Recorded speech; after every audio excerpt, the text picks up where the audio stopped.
അരുണേട്ടാ, അരുണേട്ടാ, എത്ര നേരായി വിളിക്കണോ? ഒന്ന് നീക്കണുണ്ടോ? നീ ഒരുങ്ങിക്കോ, ഞാൻ വന്നോട്ടോ.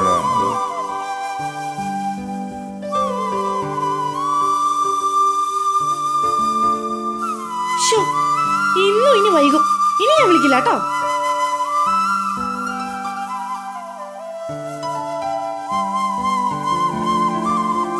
ഇന്നും ഇനി വൈകും. ഇന്റെ അരുണേട്ടാ, അമ്മോ എന്തൊരു കഷ്ട.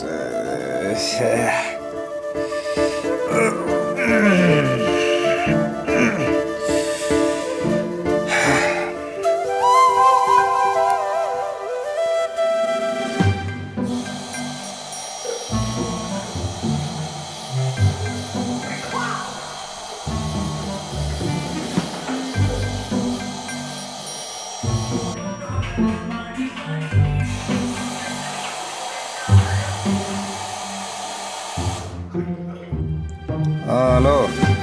ഹലോ, എന്താടാ? അളിയ ഇന്ന് നടന്നില്ല കേട്ടോ. അതൊക്കെ നിന്നെ ഏൽപ്പിച്ചപ്പോഴേ എനിക്കറിയായിരുന്നു.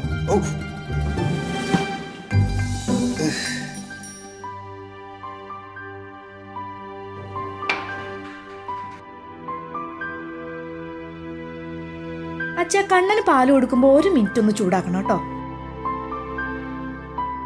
പിന്നെ ടോണിക്ക് കൊടുക്കാൻ മറക്കല്ലേ.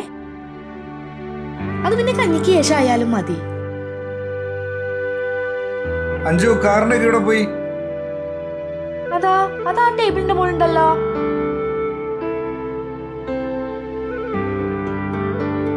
കണ്ണാ, അമ്മയുടെ ചീപ്പ് നീ എടുത്തോടാ. ഇവിടെ ഉണ്ട്. ഇവനെന്തിനാ ഈ നടക്കുന്ന വഴി തന്നെ വന്നിരിക്കുന്നത്? വേറെ എവിടെ ഇരിക്കാൻ സ്ഥലം കിട്ടിയില്ല. രാവിലെ തന്നെ ആ കൊച്ചിനെ വഴക്ക് പറയരുതേ.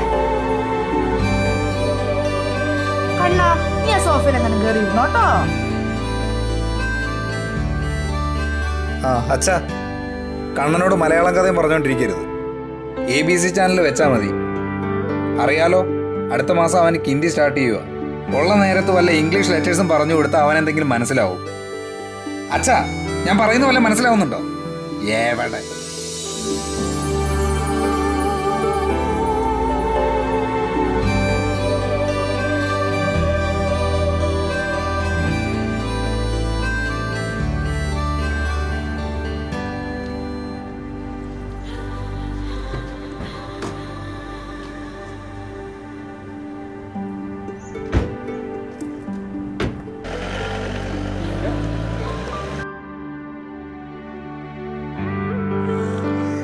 പോയി നമുക്ക് കളിക്കാം. അച്ഛനെ എപ്പോഴും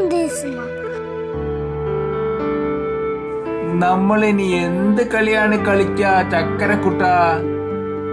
ഒരു കഥ പറഞ്ഞു തരും പ്ലീസ്.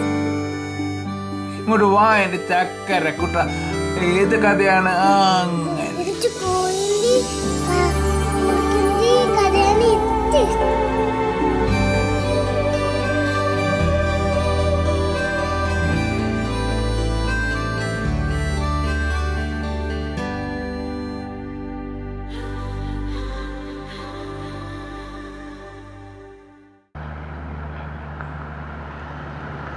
അച്ഛൻ വന്നതിന് ശേഷം അവൻ്റെ ഉള്ള ഇംഗ്ലീഷ് കൂടെ പോയി.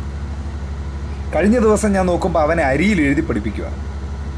ചോദിച്ചപ്പോൾ പറയുക, അക്ഷരങ്ങൾ തൊട്ടറിയണോ, തൊട്ടറിഞ്ഞ അക്ഷരങ്ങളോട്ട് മറക്കില്ല. ബെസ്റ്റ് കഥ. ഈ ഓസ്ട്രേലിയ ജീവിക്കാനുള്ള ചെറുക്കനാണ്. അവനെ ഇനി മലയാളം പഠിപ്പിച്ചിട്ട് എന്ത് കാര്യമൊന്നും എനിക്ക് മനസ്സിലാവുന്നില്ല. പറഞ്ഞിട്ടൊരു കാര്യമില്ല. ഒരു പ്രായം കഴിഞ്ഞാൽ പിന്നെ പറഞ്ഞു കൊടുക്കുന്നൊന്നും തലയിലോട്ട് കയറത്തുമില്ല. അതെ, നമ്മുടെ കല്യാണം കഴിഞ്ഞ കാലത്ത് അരുണേട്ടൻ അഭിമാനത്തോടു കൂടി കുറച്ച് കാര്യങ്ങളൊക്കെ എന്നോട് പറഞ്ഞിട്ടുണ്ടായിരുന്നു. ഓർമ്മയുണ്ടോ വല്ലതും? അച്ഛനാണെന്നെ ഞാനാക്കിയതെന്നും അച്ഛൻ്റെ സാരോപദേശ കഥകളും. ഇങ്ങനെ തക്കം പോലെ വാക്ക് മാറ്റി പറയുന്നത് അത്ര നല്ല കാര്യമൊന്നും അല്ല കേട്ടോ അരുണേട്ടാ.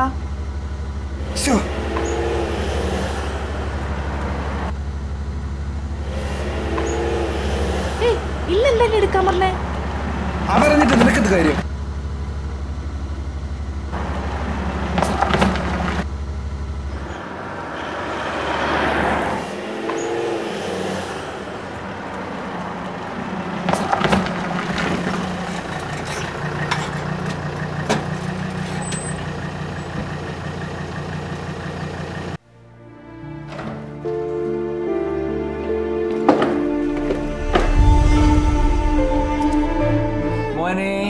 പറയൂ.